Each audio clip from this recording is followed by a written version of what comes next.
Haleluya, hama dzinodikana. Ndoda kuti uve nechirawe. Samson anoenda kwaPhilistines akavati ndine chirawe changu.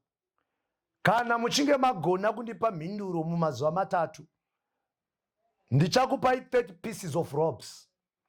Kana muchinge matadza, muchaita zvimwe chete izvozvo kwandiri. Anobva avati, out of the eater came something to eat, and out of the mighty came something sweet.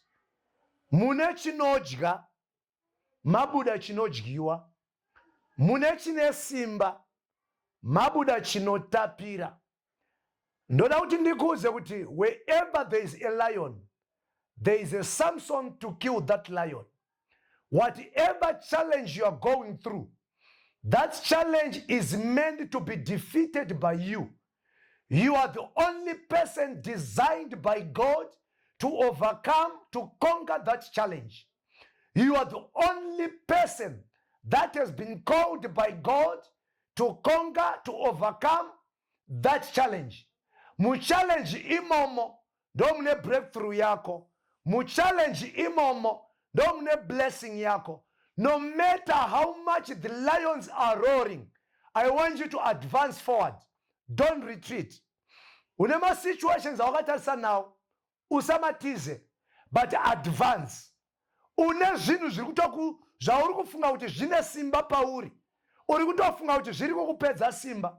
Chauri kufunga kuti chiri kukupedza simba, ichocho chakatomirira kupedzwa simba newe.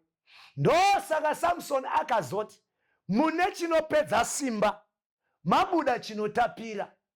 Mune chinodya, chauri kufunga iwewe kuti chakamedza dzinza rekwenyu, chakamedza dzimwe hama, ichocho chakamedza vatete vako, ichocho chakamedza ambuya vako, ichocho chakamedza dzimwe hama dzedzinza rekwako, chakamirira kukundwa newe kuti ugozova nechirawe chekuti rimwe ramazuva you will stand tall your head up and say, it was because of the grace of the Lord that today I have my riddle.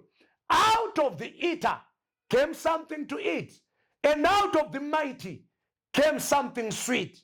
God bless you.